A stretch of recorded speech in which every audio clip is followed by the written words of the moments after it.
Bien, abrimos la Biblia en Romanos 14. Romanos 14, estamos desarrollando el mismo título en toda esta porción, la unidad entre los hermanos fuertes y débiles. Esta es la cuarta parte. Y dejen allí su Biblia abierta en Romanos 14 y comienzo diciendo lo siguiente.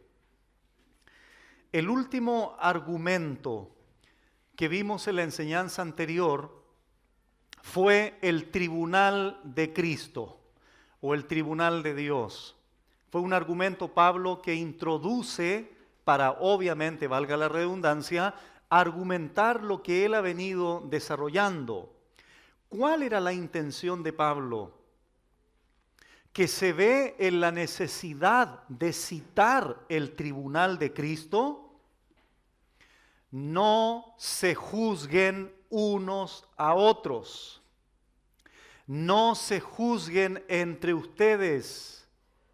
No se menosprecien en este tipo de cuestiones secundarias, comida, bebida, días. Tú no eres el juez de tu hermano.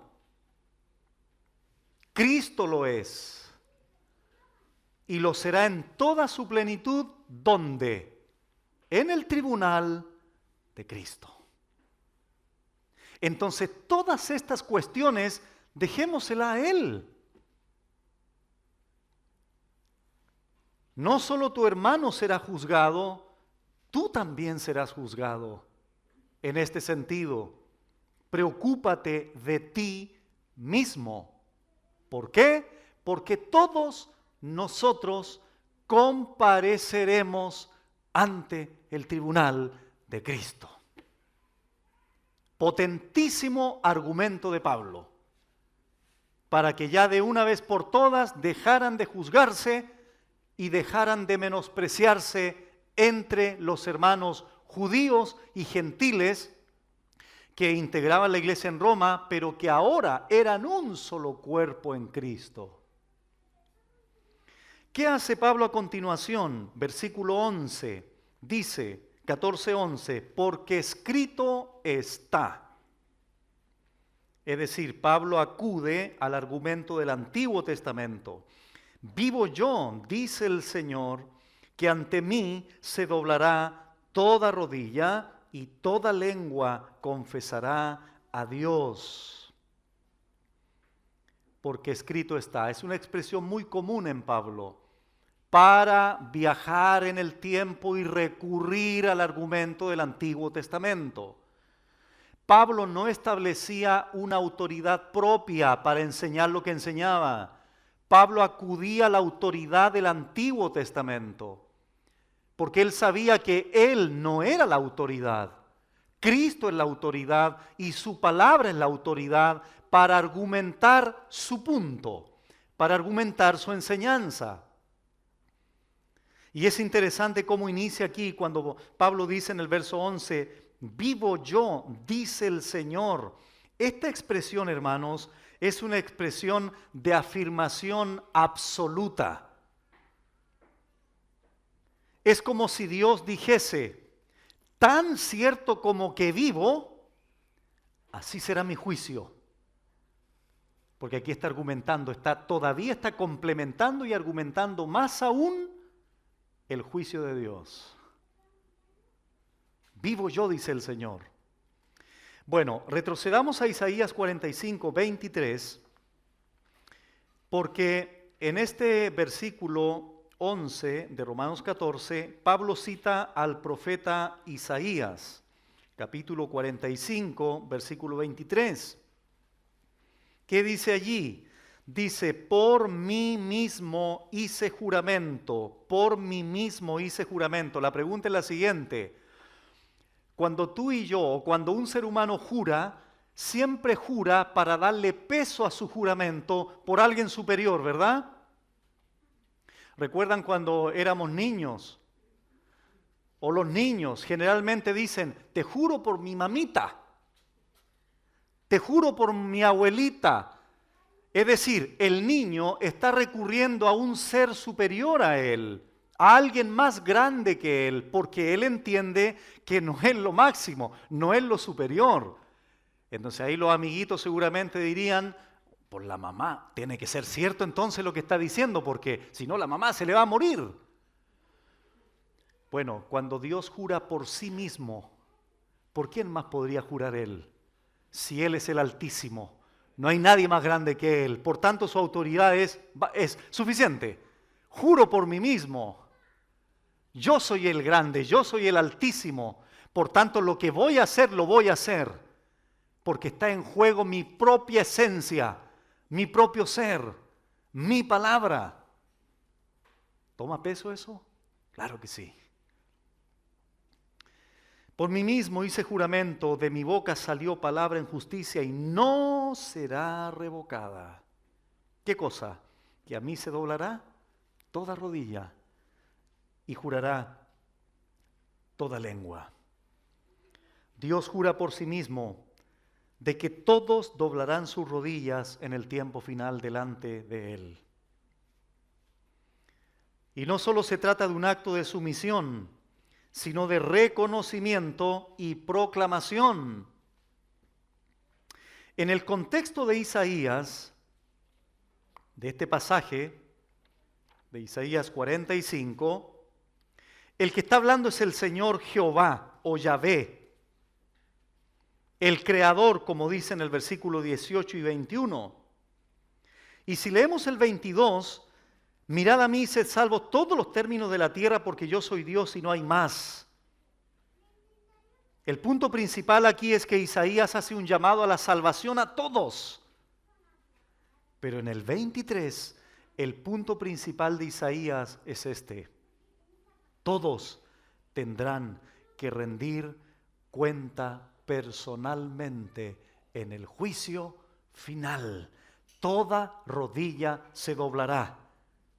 Los que se niegan a doblar su rodilla ante el Salvador ahora, doblarán más adelante su rodilla ante el juez. Ante el juez. Y es interesante, hermanos, porque en el pasaje de Isaías tenemos una firme y absoluta declaración de la deidad de Jesucristo. ¿Por qué razón? Porque en Isaías se está hablando de Jehová, el Dios creador, pero Pablo aplica eso al Señor Jesucristo. ¿Ante quién se doblará toda rodilla? Ante el Señor Jesucristo. No solo en Romanos 14 dice eso, sino también en Filipenses 2, del 5 al 11. Entonces ahí tenemos una declaración de la absoluta y plena deidad de Jesucristo en el Nuevo Testamento, pero recurriendo a Jehová del Antiguo Testamento en Isaías 45, como muy bien lo sabe hacer el apóstol Pablo una vez que él recurre al Antiguo Testamento como tal. Por lo tanto, en Romanos 14, 11, Pablo toma la verdad de Isaías 45 y la aplica, esto es lo notable, y lo aplica a los creyentes de Roma para consolidar su argumento sobre el juicio a todos los creyentes. Entonces, nuevamente, hermanos, imaginemos aquí a los hermanos en Roma escuchando este potente y sólido argumento para que dejaran de juzgarse. O sea, Pablo no podía entregar algo más sólido, más contundente, más potente. Entonces el énfasis de Pablo es todos, cada creyente doblará su rodilla ante Cristo en su tribunal. Todo creyente confesará y reconocerá su absoluta autoridad como el juez supremo del universo, pero no para salvación o condenación, sino en cuanto a las obras, como lo vimos también en la enseñanza anterior. Y por eso, en Romanos 14, el apóstol Pablo continúa en el 12 diciendo: de manera que cada uno de nosotros dará a Dios cuenta de sí. Entonces, una vez que Pablo recurre a la autoridad del Antiguo Testamento, ahora vuelve a reforzar la idea. Cada uno dará a Dios cuenta de sí. Esto ya lo vimos en la enseñanza anterior, pero permítanme decir algo muy puntual. Nótese, hermanos, nótese la tremenda responsabilidad personal con la expresión cada uno. Cada uno. Cada uno dará, cada uno de nosotros dará a Dios cuenta de sí. Cada uno nosotros, por un lado se individualiza la responsabilidad, pero por otro lado involucra a la universalidad de los creyentes, con la expresión nosotros. Y Pablo se incluye, porque es un pronombre personal que incluye al apóstol Pablo. Él era un creyente en el Señor, desde luego, pero no estaba exento de estar frente al tribunal también. Y por eso la exhortación a los hermanos en Roma: dejen de juzgarse, dejen de menospreciarse. Tendremos que comparecer ante el tribunal, ante el juez Jesucristo, porque Dios le ha dado todo el juicio a su Hijo, de acuerdo al Juan capítulo 5. Entonces así los hermanos en Roma mantendrían la unidad en la iglesia. Versículo 13 de Romanos 14. Así que ya no nos juzguemos más los unos a los otros, sino más bien decidid no poner tropiezo u ocasión de caer al hermano. De manera que, o así que, miren, antes de entrar al versículo 13 a explicarlo en detalle, permítanme por favor decir lo siguiente de entrada a este versículo. Y esto es muy importante. La libertad que tú y yo tenemos, que es real, por cierto, en primer lugar es vertical. Delante del Señor. Es verdad, Él nos ha hecho libres. Pero la libertad en su práctica, en su ejercicio, es horizontal. Porque debe considerar a los hermanos que nos rodean. Debe considerar a la gente que nos rodea. ¿Por qué razón? Porque si usamos nuestra libertad, que es real, que es verdadera, irresponsablemente, podemos caer en lo que Pablo dice en el 13, tropezar o hacer caer al hermano. He escuchado esta expresión de algunos creyentes: soy libre, no me importa lo que piensen los hermanos. Estás muy mal, hermano. Bueno, ¿soy libre o no soy libre, pastor? Sí, eres libre, Juan 8. Y conoceréis la verdad y la verdad os hará libres. Fuimos libres del poder del pecado. Sí, es verdad. Todo lo que tú dices es verdad. Pero cuidado con tu actitud de decir que por el hecho de ser libre no te importe lo que tu hermano piense sobre la base de algo que comas, de algo que bebas o de algún día que celebras, en el contexto de Romanos 14. Se va a ir entendiendo en la medida que entremos al 13. Antes de esto, vamos a 1 Corintios, la siguiente carta que viene a continuación. 1 Corintios 6:12. Yo sé que estos pasajes son muy citados y muy conocidos, pero igual los voy a leer. ¿Qué dice 1 Corintios 6:12? Todas las cosas me son lícitas, mas no todas convienen. Todas las cosas me son lícitas, mas yo no me dejaré dominar de ninguna. Entonces ahí tenemos una aseveración de Pablo. Todo me es lícito. Ah, pero cuidado, hay otra cosa que considerar. No todo te conviene. No todo te edifica. Y cuidado, que en esas cosas que son lícitas tienen el potencial también de dominarte. Entonces, ¿estás entendiendo, hermano, que la libertad en Cristo no es hacer lo que a ti se te antoje o lo que tú quieras hacer, sino lo que piadosamente debes hacer en el amor del Señor? ¿Qué dice ahora en 1 Corintios 10, 23?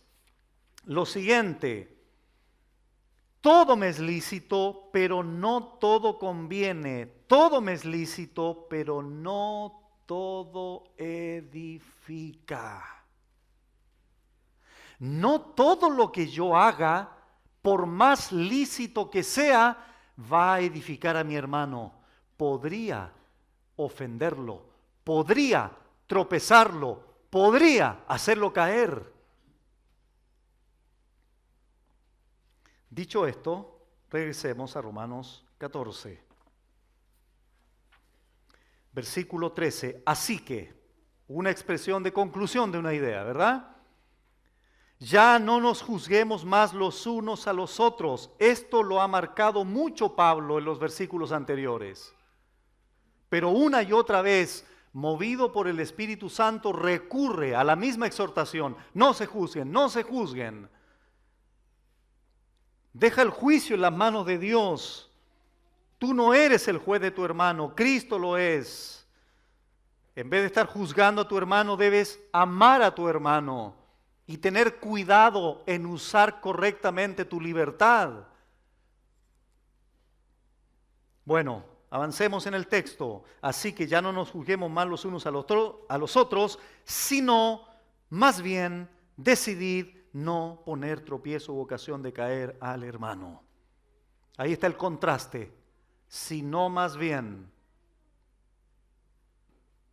decidid no poner tropiezo u ocasión de caer al hermano. Decidid. ¿Quién tiene que decidir? ¿Quién? Yo. ¿Quién tiene que decidir? Tú. Tú eres el que tiene que asumir esa responsabilidad.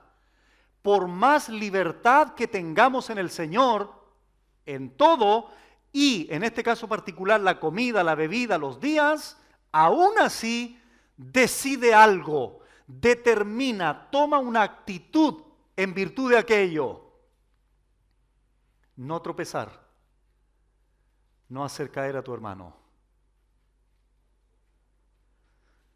Este es un elemento nuevo que Pablo suma a todo lo anterior.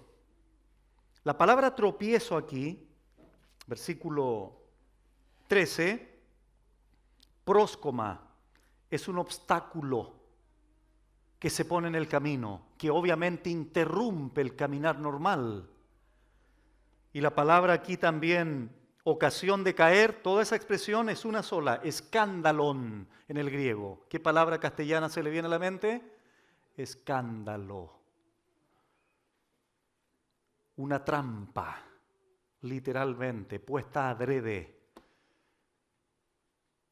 Eso ocasionamos en alguien cuando tu libertad, dices tú, haz lo que quieres, pues soy libre en Cristo. Cuidado, porque eso puede llevar a poner un obstáculo al camino del hermano y en segundo lugar, escandalizarlo poniéndole una trampa con tu actitud irresponsable. Ahora bien, quiero que pongan su mirada, por favor, ahí en el versículo 13, en la palabra juzguemos y la palabra decidid. Ambas son verbos. Juzguemos, decidid. Lo curioso de esto, hermanos, es que estas dos palabras que en la Reina Valera se dice diferente, es la misma palabra en el griego. Es la misma. Crino, pero tiene connotaciones diferentes en el texto.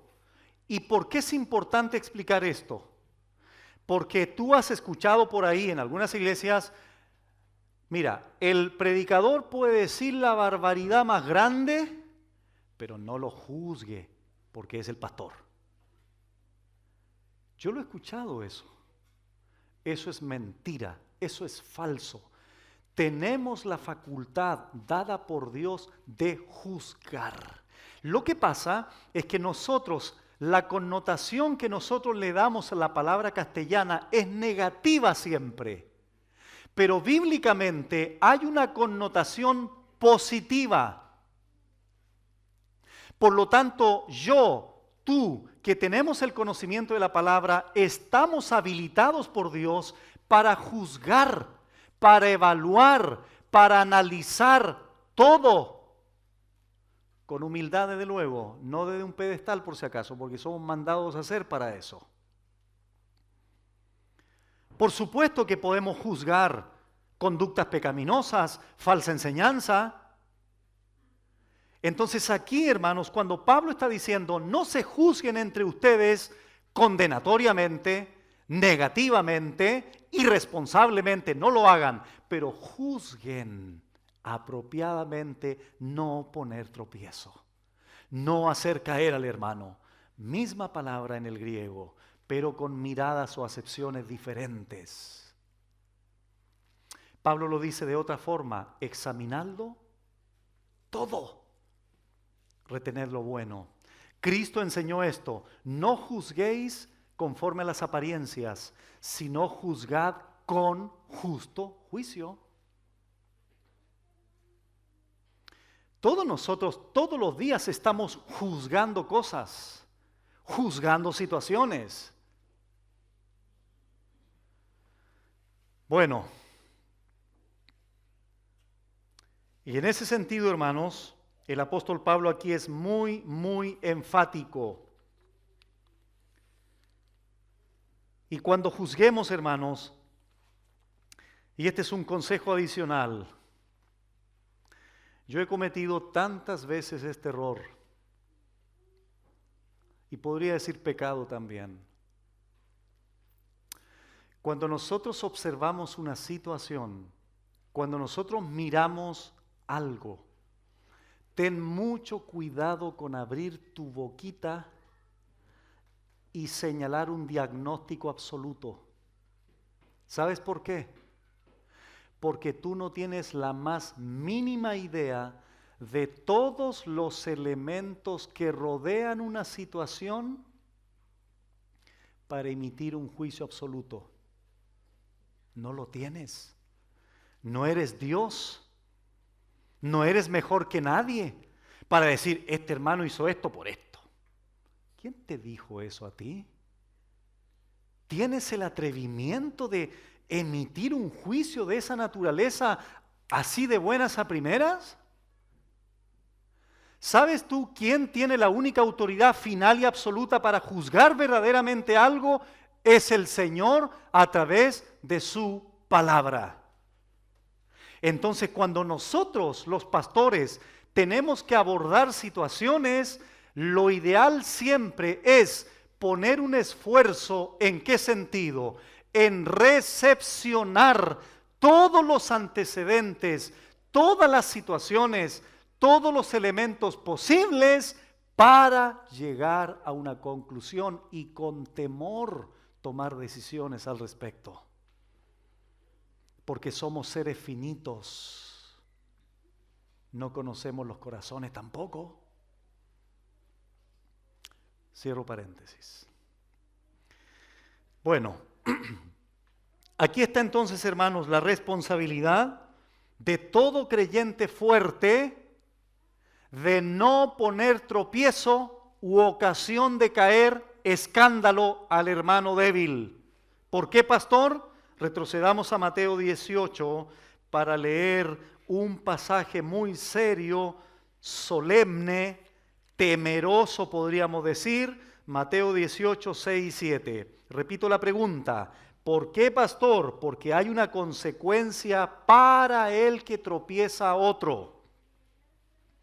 Mateo 18, versículos 6 y 7 dice así: y cualquiera, no importa quién sea, pastor, diácono, ungido, lo que tú quieras, cualquiera que haga tropezar, misma palabra, escándalon, a alguno de estos pequeños que creen en mí, estos pequeños que creen en mí, anteriormente el Señor había puesto como ejemplo a un niño para reflejar la humildad en un creyente en el Señor, un verdadero creyente en el Señor. Pudo haber sido un nuevo creyente o no un nuevo creyente, pero en definitiva se refiere a un hermano en el Señor. Cualquiera que haga tropezar a alguno de estos pequeños que creen en mí, perdió el derecho a la vida. Es mejor que se muera. Así de fuerte, así de fuerte. Y seguramente tú no has medido tus conductas.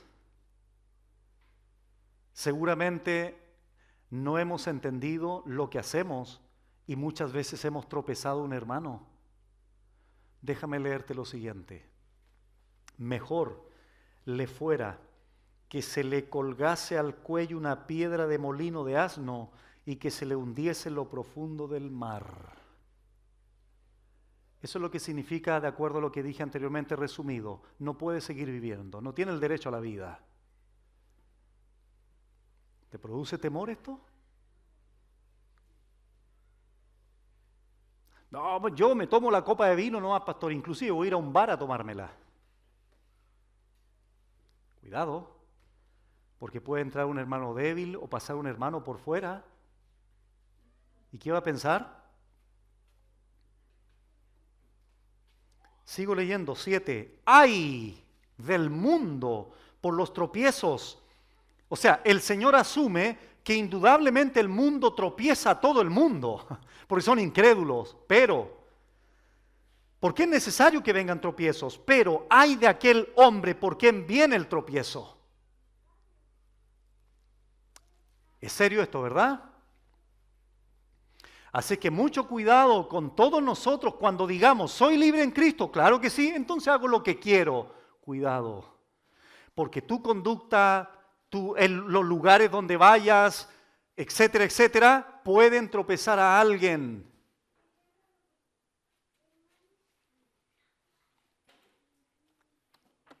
Romanos 14, decidid no poner tropiezo. Ahí está mi responsabilidad. Aprendamos a juzgar nuestras acciones, a hacer una evaluación objetiva de las cosas, y en este sentido es no poner tropiezo. El punto de Pablo entonces es el siguiente, lo voy a parafrasear. Asegúrate, hermano, de no poner tropiezo en el camino de tu hermano. Es a nosotros mismos o es a mí mismo, no a nuestro hermano, a quien debemos juzgar en este tipo de cosas. Asegurémonos de no estar haciendo algo que haga cometer un desliz o que dañe a nuestro hermano en Cristo. Tratemos de edificar a nuestro hermano, no causarle una caída. Debemos buscar ayudar a nuestro hermano, no herirlo. Buscar levantar a nuestro hermano, no echarlo abajo. Debemos ayudar a nuestro hermano a ascender hacia el cielo, no ponerle un tropiezo. Y los versículos 14 y 15 de Romanos 14 explican en qué consiste este tropiezo una vez más. El 15 dice, pero si por causa de la comida tu hermano es contristado, ya no andas conforme al amor. No hagas que por la comida tu hermano se pierda, no hagas que por la comida tuya se pierda aquel porque en Cristo murió. Verso 14, me salté. Yo sé, dice Pablo, y confío en el Señor Jesús, que nada es inmundo en sí mismo, mas para el que piensa que es algo inmundo, para él lo es. Y ahí sigue Pablo, pero sí por causa de la comida, etcétera, etcétera. Yo sé y confío, inicia el verso 14. Pablo afirma que sabe. y está convencido, está persuadido. A eso es lo que se refiere cuando dice yo confío. Tanto el conocimiento como el convencimiento es en el Señor, dice Pablo. Aquí está lo que les dije en la introducción de toda esta porción bíblica. ¿Quiénes son los creyentes fuertes? Aquellos que tienen un conocimiento adecuado, aquellos que tienen una madurez adecuada en el conocimiento y en la aplicación del conocimiento. Por eso Pablo ahora dice, yo sé y confío, yo sé y estoy convencido. ¿Por qué cosa? Por el conocimiento adecuado, por su comunión con el Señor. Pero habían otros hermanos débiles que todavía no llegaban, no alcanzaban esa madurez y tenían un conocimiento deficiente, un conocimiento mal aplicado a las cosas y por eso se escandalizaban por cualquier cosa. Por la comida, por la bebida, por los días, etc. Entonces el lenguaje de Pablo es muy enfático, su convicción es firme, profunda, inconmovible. Yo sé, yo confío. Pero insisto, hermanos, su convicción no es solamente en el conocimiento adecuado, sino en su comunión, en su cercanía que tenía con el Señor. Porque, hermanos, tenemos que entender lo siguiente. El conocimiento es el medio, no el fin. El conocimiento es el medio a través del cual tú y yo tenemos comunión con Él. Y cuando tenemos comunión con el Señor, más agudos y sensibles nos volvemos para no tropezar a nadie. Cuando un creyente está frío en el Señor, permítame esa expresión, no le importa tropezar a alguien. No le importa hacer caer a alguien porque está insensible. En la medida que el creyente, el discípulo del Señor, en la medida que este hombre y esta mujer estén continuamente en una comunión real, orgánica con el Señor, me levanto de mi comunión con el Señor y comienzo a vivir la vida cotidiana, soy más consciente de que hay gente que me rodea y que no los puedo tropezar, no los puedo hacer caer en su caminar con el Señor, porque seré responsable.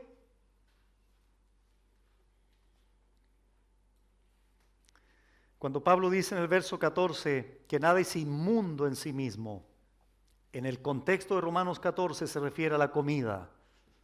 Verso 2, verso 6, 15, 17, 21, 23. Pero recordamos, hermanos, que Pablo antes era un fariseo, ¿recuerdan? Estricto en cuanto a la ley. Siempre había tenido un cuidado extremo con relación a lo que comía o se abstenía de comer. Pero ahora él, ¿qué decía? Este fariseo, este estricto hombre, ahora él decía, yo sé y confío que nada es inmundo. Ah, Pablo, pero antes, ¿qué pensabas? No, que habían cosas inmundas. Igual que Pedro, recuerdan, Hechos capítulo 10. ¿Cómo voy a comer esto, Señor, si esto es inmundo? No llames tú inmundo lo que yo he limpiado, Pedrito. Come con toda libertad. Nada es inmundo en sí mismo. Pablo, de hecho, fue convencido por el Señor. Por eso escribió en 1 Timoteo 4, porque todo lo que Dios creó es bueno y nada es de desecharse si se toma con acción de gracias, porque por la palabra de Dios y por la oración es santificado, dijo él, ante la falsa enseñanza de los falsos maestros que mandaban a abstenerse de alimentos y de casarse. Pablo había sido convencido. Pero Pablo sigue diciendo en el 14, más para el que piensa que algo es inmundo, para él y solamente para él es inmundo.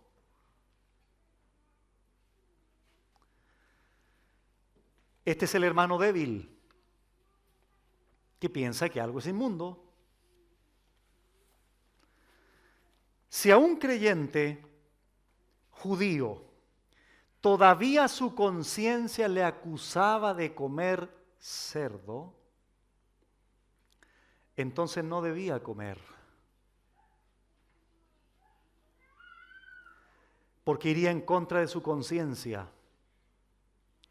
Pero él tampoco podía imponer a los otros a que no comieran cerdo. Permítanme, hermanos, decirles lo siguiente, porque después daré algunos ejemplos. Permítanme decirles lo siguiente. Si en mi corazón o en mi conciencia considero que algo está mal, no lo hagas.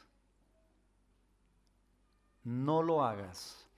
Me estoy refiriendo en aquellas cosas que no están mandadas en la Escritura, que no son explícitas en la Escritura, porque en ellas tenemos que someternos, hermanos. En eso no hay discusión, como lo dijimos también en la introducción a toda esta porción.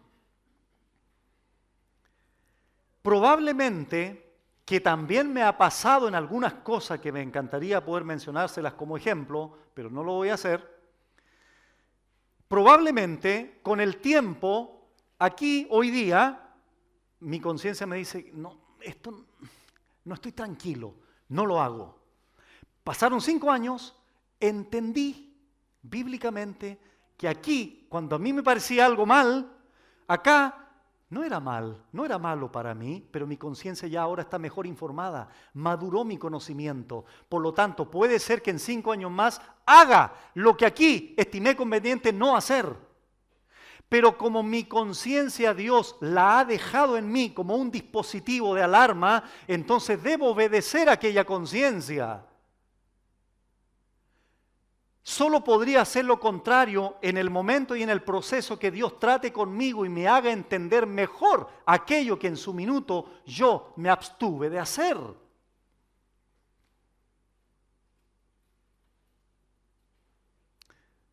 ¿Se entiende lo que digo?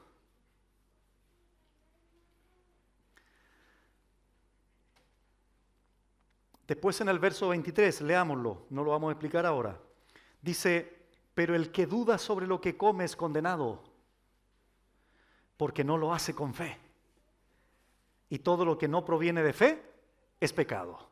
Ahí voy a profundizar mucho más en esto que dije, que no todos entendieron, pero que después vamos a entender mejor, porque este versículo vamos a sacarle toda la riqueza que corresponda, cuando corresponda.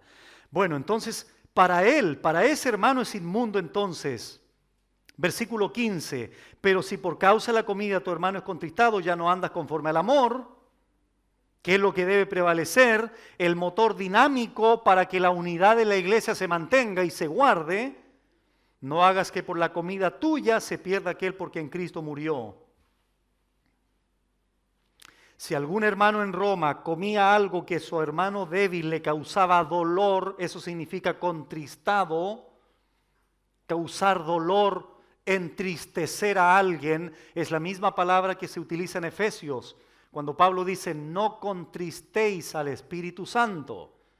Es el mismo verbo.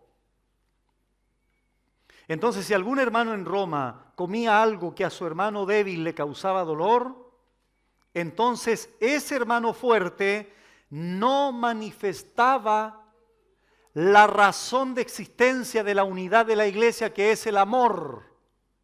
Ya no andas conforme al amor, le dice Pablo.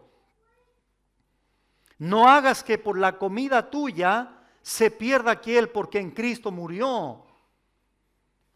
Y Pablo utiliza un término fuerte aquí, no se pierda, para describir lo opuesto a edificar en el amor de Dios. De hecho, el diccionario de Vine lo explica de esta forma. La idea no es de extinción, sino de ruina y pérdida, no de la existencia, sino del bienestar. Fin de la cita. En otras palabras, cuando tropezamos a un hermano por lo que comemos en el contexto inmediato, causando dolor al hermano débil, ¿qué estamos haciendo en definitiva? Explicando esta expresión, no se pierda, porque en Cristo murió.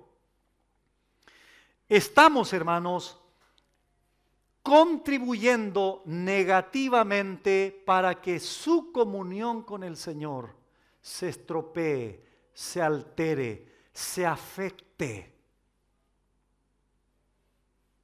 lo daña por causa de la comida.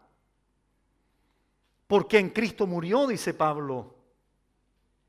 Imagínate, Cristo lo sacrificó todo por ese hermano débil. Y tú no eres capaz de sacrificar una hamburguesa por él. Porque en Cristo murió, Cristo dio toda su vida. Dios entregó a Dios en la cruz.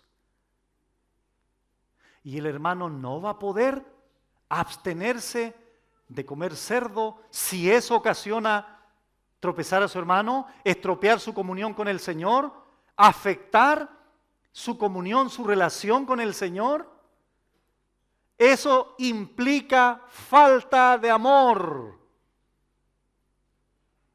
Porque si tuviésemos un amor real, entonces no me voy a prestar para tropezar a mi hermano, aunque me guste el cerdito. Me lo comeré en otro lado. Me lo voy a comer igual. Pero no frente al hermano, porque sé que eso es un conflicto para él. Y eso significa andar bajo la ley del amor, más allá de nuestros intereses que podamos tener en la vida cotidiana. Hendriksen lo parafrasea de esta forma: piensa en lo que estás haciendo. Ese hermano tuyo es tan querido por Cristo que éste murió por él. Y sin embargo tú, por medio de tu conducta poco fraternal, lo estás tratando de una manera tal que, si no fuese por la gracia irresistible de Dios, lo destruirías. Pon fin inmediatamente a lo que estás haciendo y haz precisamente lo opuesto. No hagas que por la comida tuya se pierda aquel por quien Cristo murió. Ya no anda conforme al amor, porque el amor no destruye, el amor edifica. No busca lo suyo, como dice 1 Corintios 13. Vamos a 1 Corintios 8, por favor.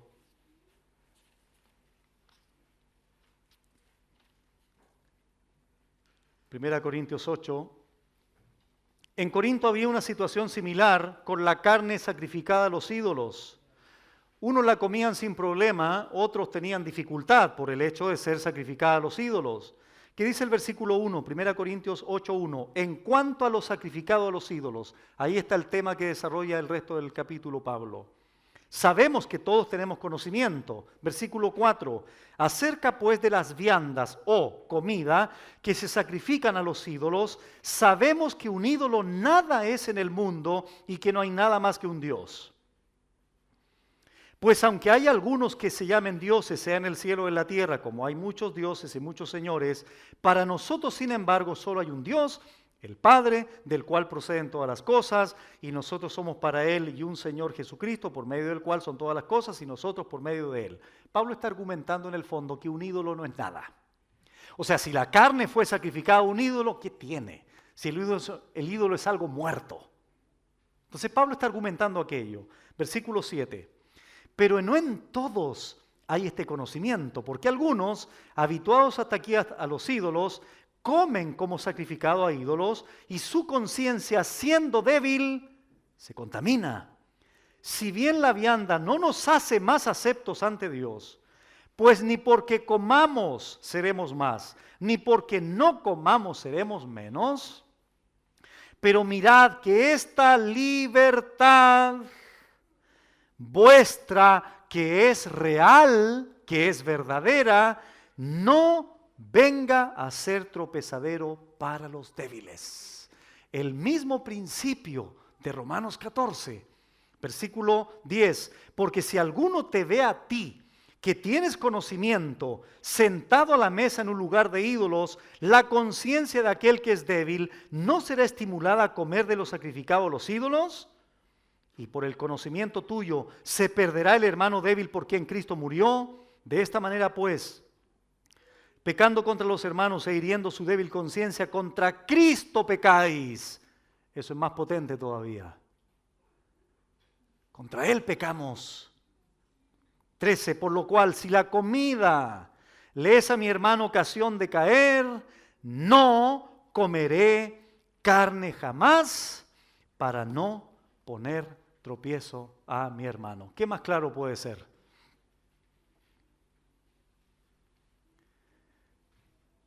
Aunque la libertad cristiana es una tremenda bendición que tenemos y que la hemos entendido por su gracia, no debe ser usada de manera irresponsable ni egoísta. Este bien de la libertad debe usarse con cuidado y amor hacia nuestros hermanos débiles. Y no solo en la comida, hermanos, esto se aplica pero a muchas cosas que hoy día son un motivo de controversia. Miren, recuerdo, no sé si fue el año 2011, 2012, no recuerdo bien. Estuvimos en México, en la Ciudad de México, en un seminario. Y el matrimonio que nos hospedó fue un matrimonio que conocimos en Israel. Y lo conocimos así superficialmente nomás. Nunca conoces bien a alguien ¿cómo se llama esto? Su conocimiento bíblico, su teología, etc. Pero estos hermanos quisieron hospedarnos. Bueno, un día nos llevaron a conocer y fuimos ahí a un lugar, no recuerdo ya los nombres bien, pero la Ciudad de México es enorme. Y llegamos ahí y veo un tremendo auditorio y arriba decía concierto de música, un pianista internacional que yo escucho, que no es cristiano, música instrumental. Me dieron unas ganas de ir. De hecho, si hubiese andado solo, hubiese ido. Pero en el momento que veo eso, miro para el lado y yo no sabía si decirles a ellos que fuéramos al concierto de música en la noche, los iba a tropezar. Y hasta ahí llegaba el hospedaje. ¿Qué hice? Mudo. Lo veré después por YouTube, qué sé yo. ¿Hubiese sido malo haber ido? ¿Era pecado haber ido a escuchar ese concierto de música instrumental? No. Pero la mente del débil podía ser débil, no sabía, no estoy diciendo que era débil este hermano, pero como no lo conocía en esos aspectos, preferí no exponerme a tropezarlo. Porque me imagino cómo me hubiese sentido si le digo, ¿te parece si vamos a eso del mundo? ¿Usted quiere ir a eso? Él no es cristiano. Me imagino en esa escena, me hubiese sentido muy mal yo. Bueno, evité no hacerlo. Eso, hermanos, aplícalo a tantas cosas que pasan. A tantas cosas que pasan. Y eso significa andar en amor con nuestros hermanos. No promover algún tropiezo a nuestros hermanos. Bueno, el hermano débil entonces, podemos concluir, puede ser entristecido de dos maneras. Al verte a ti, tenido por espiritual, que comes o bebes algo que para él es ilícito, y por otro lado, este hermano pueda comer o beber en contra de su propia conciencia. Porque insisto, si algo nos da vuelta, si nos sentimos mal, no lo hagamos, porque si lo hacemos, estamos pecando igual. Por eso la conciencia es relevante, es muy importante. Bueno, verso 16, no sea pues vituperado vuestro bien, porque el reino de Dios no es comida ni bebida, sino justicia, paz y gozo en el Espíritu Santo. ¿Qué más argumento teológico, hermanos? En eso consiste todo. Yo no como cerdo. pero vive tan amargado el pobre hermano.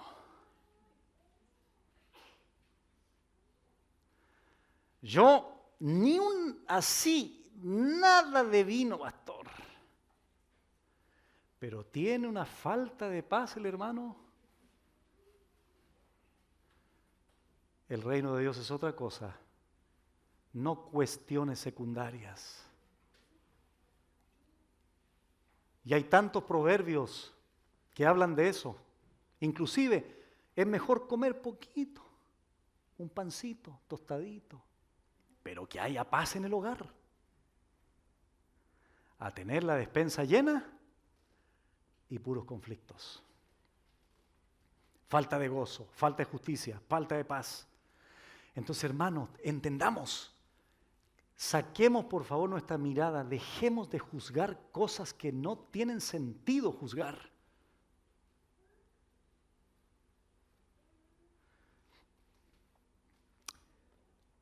Me voy a adelantar, hermanos, me voy a adelantar. Creo necesario decir estas cosas. Porque por otro lado esto nos va a dar un balance también adecuado. Si bien es cierto, Pablo ha enseñado en Romanos 14, el punto principal en Romanos 14 es la comida, la bebida, los días. Eso es lo específico. Pero como lo dijimos también en la introducción a toda esta porción, hay otras muchas cosas que en el siglo XXI se dan, que cuando Pablo vivía no se daban. Si hubiese existido el cine, ¿hubiese ido Pablo al cine? Hermano, mira, escucha lo siguiente, por favor. Repito, Pablo, si bien es cierto, habla de la comida, la bebida, pero nosotros lo podemos aplicar hoy día. Eso a un sinnúmero de cosas. Pero balance. No es pecado ir al cine. Pero hay películas no aptas para los creyentes. Y ahí está el equilibrio, ¿entiendes? No es pecado ir a lugares, pero hay lugares no aptos para hombres que aman al Señor. No es pecado ir a un concierto de música, pero hay conciertos de música no aptos para los que aman al Señor. No es pecado la ropa, pero hay ropa no apta para ustedes, hermanas. Si nosotros entendiésemos eso, otra cosa sería la forma en que vivimos nuestra fe.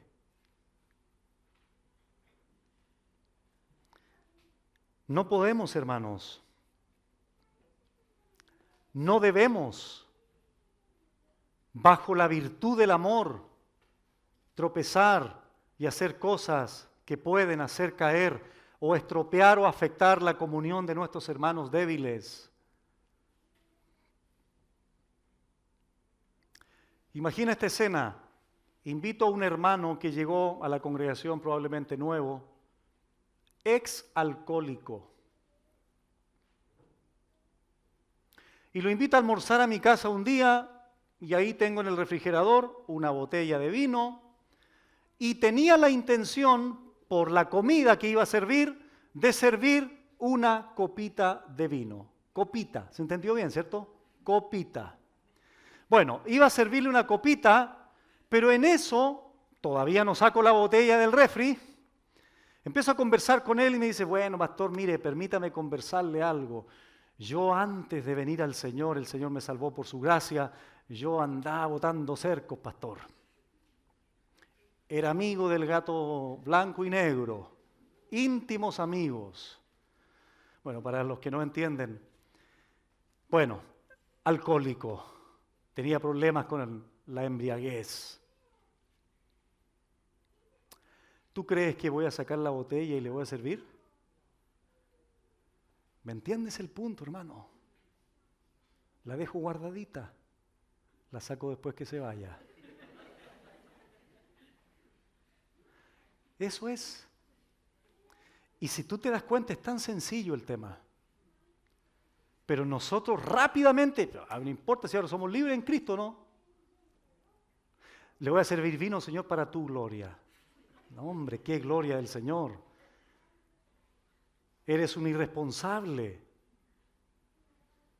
Recuerden, hermanos, Dios no condena el vino, si la embriaguez. Por tanto, el vino no es pecado, pero para algunos podría no ser apto. Y una copa, o agrégale moderadamente, o prudentemente. Entonces, en ese sentido, hermano, nosotros tenemos que entender estas verdades, que es lo que Pablo en el fondo está transmitiendo a los hermanos en Roma para que la unidad de la iglesia se mantuviera. La expresión del amor en la iglesia se mantuviera. No juzgues. Digo todas estas cosas, hermanos, porque en algunos círculos es del día a día esto. Me contaba un hermano una vez, pastor, llegué a esta iglesia y el pastor me ordenó botar la tele.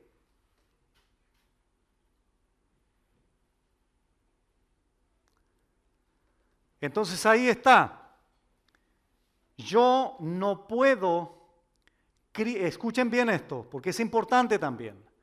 Yo nunca o no puedo criticar a un hermano que decida no tener televisión o televisor. No lo puedo criticar, no lo puedo juzgar, porque es su decisión, tendrá sus razones.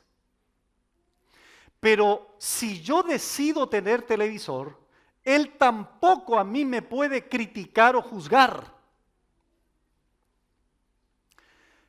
Pero si un día el hermano va a mi casa y yo estoy viendo un programa inadecuado, ya sea que mis hijos pequeños se expongan a eso, con toda libertad él puede exhortarme. No porque tenga el televisor, sino porque le estoy dando un uso pecaminoso. Pero ¿se entiende la diferencia? Cada cual tiene que tomar decisiones en virtud de la gloria del Señor, pero los aparatos son amorales.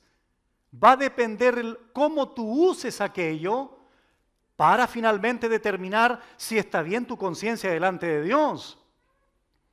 Lo he dicho también en otras ocasiones. Pastor, los cuchillos son malos. ¿Por qué? Porque andan apuñalando en la calle, por lo tanto todos tienen que botar los cuchillos de sus cocinas. Eso es absurdo, ¿verdad? Porque va a depender el uso que tú le des al cuchillo.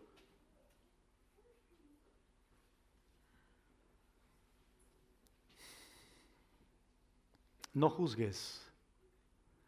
Y último consejo. Los que piensan que son fuertes, tengan mucho cuidado con esto. Porque curiosamente a mí también me ha pasado, negativamente hablando. Los que en algún momento se creen firmes o fuertes, lamentablemente nos vemos tentados a caminar al borde de las situaciones. Aquí. Porque como soy fuerte, entonces puedo abusar de eso. Cuidado, mucho cuidado, porque los que se han creído estar firmes han caído. En el Tíbet hay una carretera que se llama la carretera de la muerte. Camiones o buses que transitan por ahí y el abismo es impresionante, un tremendo, cientos y cientos de kilómetros. O sea, si la rueda pasa al borde, se cae. No camines así, hermano. No camines así. Pablo lo dijo de esta forma en 1 Corintios 10. El que piensa que está firme, mire que no caiga. Romanos 14 nos está enseñando a no poner en interés en el juicio irresponsable en cuestiones que no merecen la pena, secundarias, de menor importancia. Comida, bebida, días en el contexto de Romanos. Pero eso, como lo hemos visto también, se puede aplicar a un sinnúmero de cosas, tanto personales como eclesiásticas. Como lo hemos señalado también en otras ocasiones, que si aplauden, que si no aplauden, que si oran de pie, que si oran sentados, que si oran de rodillas u oran sentados, que si cuando leen se ponen de pie o leen la palabra sentados, que si hay un lavatorio con agua para lavarse las manos, para pasar al púlpito, o no hay agua para lavarse las manos.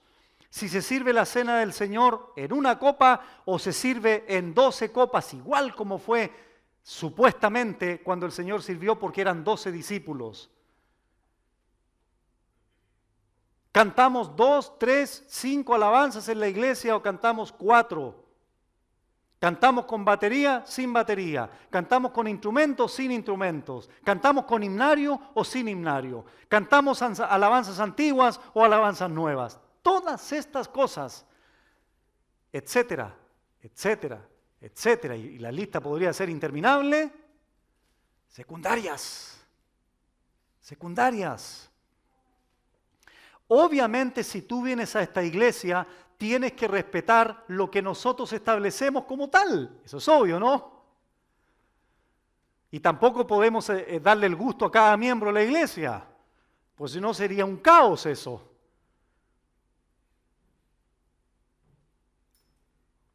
Y por supuesto que hay cuestiones que podemos cambiar o mejorar. Por supuesto que sí. El Señor nos ayude y nos dé su gracia para lo más importante que hemos aprendido hoy día: no usemos nuestra libertad para tropezar a nuestro hermano. Padre bendito, gracias por tu palabra, gracias por tu amor, gracias por tu instrucción a todos nosotros. Permítenos poner en práctica, aplicar, Señor, en tantos aspectos de nuestra vida cotidiana.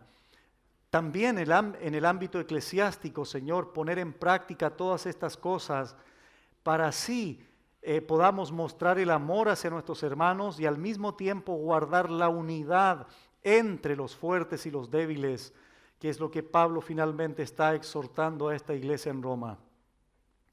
Muchas gracias por tu amor hacia nosotros y gracias porque tu palabra nuevamente, Señor, ha sido edificación para todos nosotros. En el nombre de Jesús.